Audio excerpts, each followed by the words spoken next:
দেখো বিছানার কি অবস্থা, ছড়িয়ে ছিটিয়ে রয়েছে বই খাতা সব কিছু।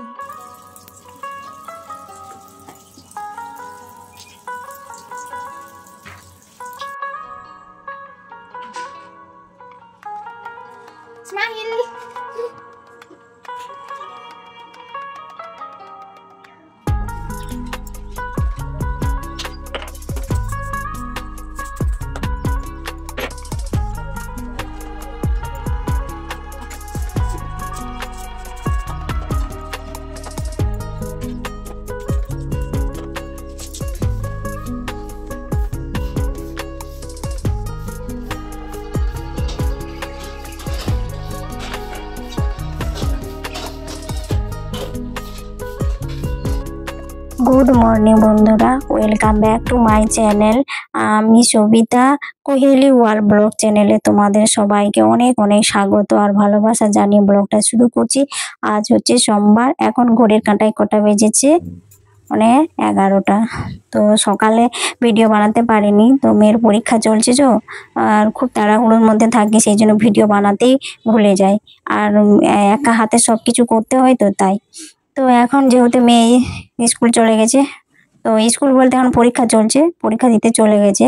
ওই যে সকালে ঘুম থেকে উঠে যা কাজ করে ওকে পড়তে বসানো, যা সমস্ত যে কাজগুলো আমি করি ডেলি, তো তারপরে চান টান করে পুজো দিয়ে আলু সেদ্ধ ভাত ডাল করে দিলাম, ও খেয়ে স্কুলে চলে গেছে। আর এখন 11টা বেজে গেছে, তো এই যে মেয়ে চলে যাওয়ার পরে আমি এখন এলাম বেডরুমটা একটু পরিষ্কার করতে। কি বলবো, তখন তো ভোরবেলাতে ওই মশারিটা তুলে নেই, আর ওই ব্ল্যাঙ্কেটগুলো সেগুলো তুলে নেই, আর বালিশ টালিশ সব ছড়িয়ে ছিটিয়ে বই খাতা সব পড়েছিল এখানে। তো ওইগুলো সব ওই ঘরে রেখে ভালো করে এখন বিছানাটা ঝেড়ে ঠিকঠাক করে নিলাম, আর বিছানার চাদরটা চেঞ্জ করে নিলাম। তো এই ঘরে চেঞ্জ করলাম, আর ওই মেয়ের যে পড়ার রুমে ওই ঘরেও চেঞ্জ করে নেবো। কেন বলো তো, অনেকদিন হলো চেঞ্জ করাই হয়নি। আর এইদিকে দেখো আমি রান্না করব, তার সবজি কেটে নিয়েছি। তো মাছ লবণ হলুদ মাখিয়ে রেখেছি, তো সেইটা মাছের ঝোল করব। আর ওই যে বাঁধাকপি সবজি দিয়ে করব। তো এমনিতেই দেরি হয়ে গেছে, এখন তো 11:30টার মতো বেজে গেছে। তো ওই জন্য তাড়াতাড়ি করার জন্য আমি দুদিকে দুটো কড়াই বসিয়ে দিয়েছি, যেটা রান্নাটা তাড়াতাড়ি যেন হয়ে যায়। তো একদিকে বসাবো মাছ ভাজবো, আর একদিকে ওই সবজিটা বসিয়ে দেবো। আর এমনি ভাত ডাল যেগুলো তো হয়ে গেছে, তো সেই জন্য আর কোনো ইয়ে নেই। তো তারপরে আবার অনেক সংসারে কাজ থাকে, তো রান্না করতে দেরি করলে তো আবার সব কাজগুলোই পড়ে থাকছে। তো এদিকে মাছটা আমি ভাজতে দিয়ে দিয়েছি, আর এদিকে সবজিটা বসিয়ে নেব। তো রান্না করার পরে আমি ভাবলাম যে আজকে রান্নাঘরটা ডিপ ক্লিন করবো। কেন বলতো, আমি প্রত্যেকদিন মানে 1 সপ্তাহ অন্তর অন্তর রান্নাঘর ডিপ ক্লিন করি। তো এবারে কি বলতো, মেয়ের পরীক্ষা চলছে, তো সেই জন্য আমি রান্নাঘরটা এখন ভালো করে পরিষ্কার করতে পারি না। একা হাতের সংসার, সব কিছুটাই করতে হয়। তো মেয়েকে পড়তে বসানো থেকে সব, সেই জন্যে রান্নাঘরটা ওই তাড়াহুড়ো করে আলু সেদ্ধ ভাত করে দিই, মেয়ে খেয়ে দিয়ে যাই, তারপরে আবার অনেক কাজ থাকে, তো সেই জন্য রান্নাঘর আর পরিষ্কার করা হয়নি। তো আজকে ভাবলাম না, অনেক দিন হয়ে গেল রান্নাঘরটা, তাহলে আজকে ডিপ ক্লিন করে নিই। তো রান্নার পাশাপাশি আমি সংসারে যাবতীয় কাজগুলো করে নিই, তারপরে রান্নাঘরটা ডিপ ক্লিন করব। তো এদিকে মাছ ভাজাও হয়ে গেছিলো, তারপরে মাছের ঝোলটার মধ্যে মাছগুলো আমি দিয়ে দিচ্ছি। আর ওইদিকে সবজিটা বসিয়ে দিয়েছি। কেন বলতো, সবজিটা দিয়ে বাঁধাকপি করবো, তো ভাবলাম যে আগে সবজিটা ভেজে নিই, তারপরে বাঁধাকপিটা দিব। তো বাঁধাকপিটার জল যে বেরোবে সেটাতেই সবজি সব সেদ্ধ হয়ে যাবে। তারপরে দেখো রান্না বসিয়ে দিয়ে আমি আবার চলে আসলাম, আর এখানে সব মাসকাবাই বাজারগুলো সব রাখা রয়েছে, এগুলো মানে আমার খোলার সময় পাই না। তো পরে সময় করে খুলে নেব, রেখে দেবো সাইজ করে গুছিয়ে। আর এই রুমটাতে এখন চলে আসলাম। তো এই রুমটা ভাবলাম যে এটারও বিছানা চাদরটা চেঞ্জ করে নেব। এটা তো কম বেশি অনেক দিন হয়ে গেছে, ওইটা তো 1 সপ্তাহ বেশি হয়ে গেছে। আর এই ঘরে বলতে এইটাতে তো মেয়ে পড়ে, আর ওর স্যার আসলে পড়ে, এই ঘরে এখনো কেউ ঘুমায় না। তো সেই জন্য এখানে মানে বিছানা চাদরটা নোংরাও সেরকম হয় না। তাও ভাবলাম যে অনেক দিন হয়ে গেছে, 1 সপ্তাহ পেরিয়ে গেছে, তো এতদিন চাদরটা তো রাখা দেওয়া সম্ভব নয়। তা ওই জন্য তুলে নিলাম, আর আজকে চাদরগুলো কাচবো না। তো এমনিতেই শীতকালের বেলা, তো এখন 11:30 মতো বেজে গেছে, এখন তো মানে কাচলেও তো জামা কাপড় কিছুই শুকাবে না। তো ওই জন্য রেখে দেবো, কালকে সব বিছানা চাদর টাদর সব কেচে নেবো। তো ওই যে ওখান থেকে ওই ওই দিকে একটা আমি চাদরটা বের করে নিলাম, এখন চাদরটা পেতে নেই। তো আমরা কি বলতো, আমরা হচ্ছে house wife, middle class house wife. আমি তো একজন অতি সাধারণ, আমি ভালো করে ভিডিওতে মানে সুন্দর করে কথাগুলো মানে বলতে পারি না ঠিকঠাক করে। তো তাও তোমাদের সাথে ভিডিও করি, তো তোমরা আমার ভিডিওগুলো দেখতে যারা পছন্দ করো তারা আমাকে কমেন্ট করে। তো সেই জন্য তাদের জন্যই আমি ভিডিও বানাই। আর এই কটা দিন এত চাপ না, তো ভিডিও বানানোর ঠিক মতো সময় পাচ্ছিলাম না।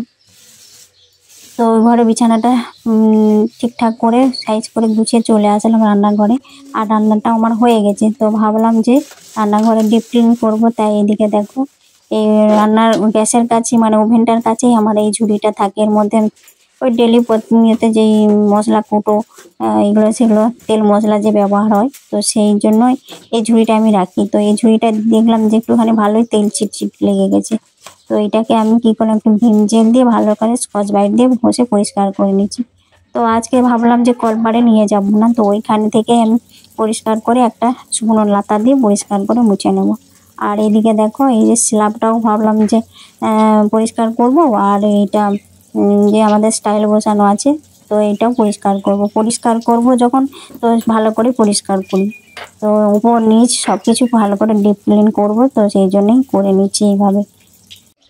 তো এইদিকে মশলার কৌটোগুলোকে ভালো করে দেখো, একটা মানে এই লাতাটা মানে কি বলতো, এই লাতাটাই আমি ভিম জেল দিয়েছি, তো সেই জন্যই ওই লাতাটা দিয়ে ভালো করে ঘষে ঘষে পরিষ্কার করে নিচ্ছি।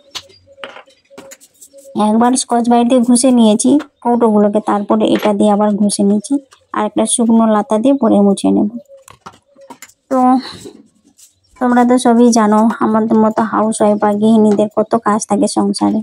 সংসারে এত কাজ করার পরে দিনের শেষে আমরা সবাই অসহায়।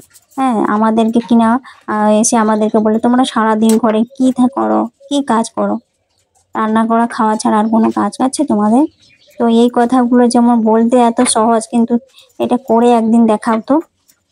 যারা এই কথাগুলো বলে না তারা বুঝে না, যখনই এত কাজ করার পরেও তখন যদি বলে তোমাদের কোনো কাজ নাই, তোমরা সারাদিন ঘরে বসে কি করো, এই যে আমরা কি করি সেটাই তার প্রমাণ। তারা স্বরূপ দেখে নেই, ভিডিওগুলো দেখো তারা, তারা আমরা সারাদিন কি কাজ করি। তো ওই কথাটা কিন্তু শুনতে ভালো লাগে না, তাই না?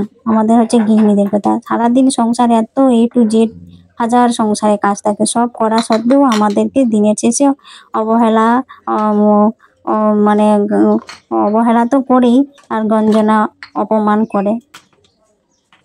তো এদিকে দেখো, তোমাদের সাথে গল্প করছিলাম, আর এইদিকে আমার এই সব মশলা কৌটো বাটো সব পরিষ্কার করে সাইজ মতো যেখানে জিনিস ছিল সেখানে রেখে দিলাম। আর এগুলোতে আমি টিস্যু পেপার দিয়েছি, যাতে মানে তেল চিটানি যেন না হয়। যদি পড়ে তাহলে টিস্যু পেপারটা বের করে দিলে অতটা হবে না। আর সাইডে সাইডে আমি তো এমনি ডেলি মুছে নিই।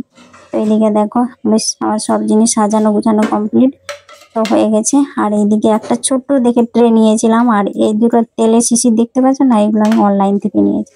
এগুলো বেশ ভালো লাগে দেখতে, স্মার্ট লুক দেয় রান্নাঘরটা। তো আমার রান্নাঘরটা এইভাবে আমি বেশ সাজিয়ে গুছিয়ে নিয়ে নিলাম। তো এইদিকে আমার ওভেনটা আমি মুছে নিয়েছি। তো তারপর এইদিকে যে কৌটো বাউটোগুলো ওখানে ছিল, তো মশলার কৌটোগুলো, তো জল পড়ে গিয়েছিল। তো ভাবলাম ওই জন্য জলটা আমি মুছে নিচ্ছি ন্যাকড়া দিয়ে। আর এইদিকে বেসিনটাও ভালো করে ঘষে টষে পরিষ্কার করে নিলে আমার রান্নাঘরটা পরিষ্কার হয়ে যাবে।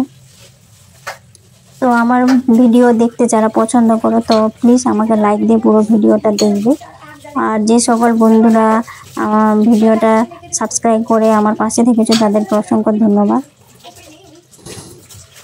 তো আমার ভিডিও দেখে কিছু দিদি ভাই বা দাদা ভাই কিছু কমেন্ট করেছে, তো সেই কমেন্টগুলো তোমাদেরকে পড়ে শোনাই। তো একটা দিদি ভাই আমাকে কমেন্ট করেছিল, ওই দিদি ভাইটা একটা চ্যানেল রয়েছে, কুকিং চ্যানেল। তো ওই দিদি ভাইটা হচ্ছে সোমা ঘোষ। তো আমাকে কমেন্ট করেছিল, তো খুব সুন্দর আমার ভিডিও দেখে ভালো লেগেছে। তার জন্য দিদি ভাই তোমাকেও থ্যাংক ইউ সো মাচ, এভাবে আমাকে সাপোর্ট করে আমার পাশে থাকো। আর আমার মেয়েকে দেখো স্কুল থেকে চলে এসেছে এই সময়। তো এখন তো 1:30 বেজে গেছে, আর ওই স্কুল থেকে আসলো। আর ওইদিকে দেখো, আমি ওকে বলেছিলাম ব্রেড আর দই আনতে, তো ওইগুলো নিয়ে আসলো। কি বলতো, আমার মেয়ে এখন স্কুল যাওয়ার পথে, তো পয়সা দিলে ও এনে দিচ্ছে, মানে একটু বড় হয়েছে, একটু বুঝতে পেরেছে। তো ওই জন্য একটুখানি দায়িত্ববান হয়েছে, তো সেই জন্য আমার কাছে খুব ভালো। তো আমি কিছু টুকটাক আনতে বললে তো ও এনে দিতে পারবে। তো এনে দিয়েছে। আর ও বললো যে আমি এখন ব্রেড খাবো। আর আমার মেয়ে কি বলতো, স্কুল যাওয়ার সময় যেই একটু ভাত খেয়ে যায় তো, আর এসে আর খায় না ভাত, মানে ভাতটা আর খাবে না, অন্য কিছু হালকা ফুলকো জিনিস হলে ও খেয়ে নেবে, কিন্তু ভাত খাবে না। তো ওই জন্যই ওকে বললো যে আমাকে ব্রেড এনেছি তো আমাকে বাটার দিয়ে ভেজে দাও। আর বললাম তার সাথে ডিম টোস্ট করে দেবো, বলে হ্যাঁ। তা ওই জন্য মেয়েকে এখন ডিম টোস্টটা বানিয়ে দিচ্ছি, ওটা খাবো। তো আরেকটা দিদি ভাই বাংলাদেশ থেকে আমাকে মানে কমেন্ট করেছে যে বলেছিল আমাকে যে তুমি এত বড় বড় ভিডিও দিও না, ছোট ভিডিও দিলে আমাদের ওয়াচ টাইমটা তাও হয়, কিন্তু বড় ভিডিওতে ওয়াচ টাইম মানে কেউ দেখে না ভিডিও। তো বড় ভিডিও মানে অত বড় ভিডিও কেউ ধৈর্য সহকারে তো দেখে না, সেই দিদি ভাই আমাকে সত্যি কথাই বলেছে।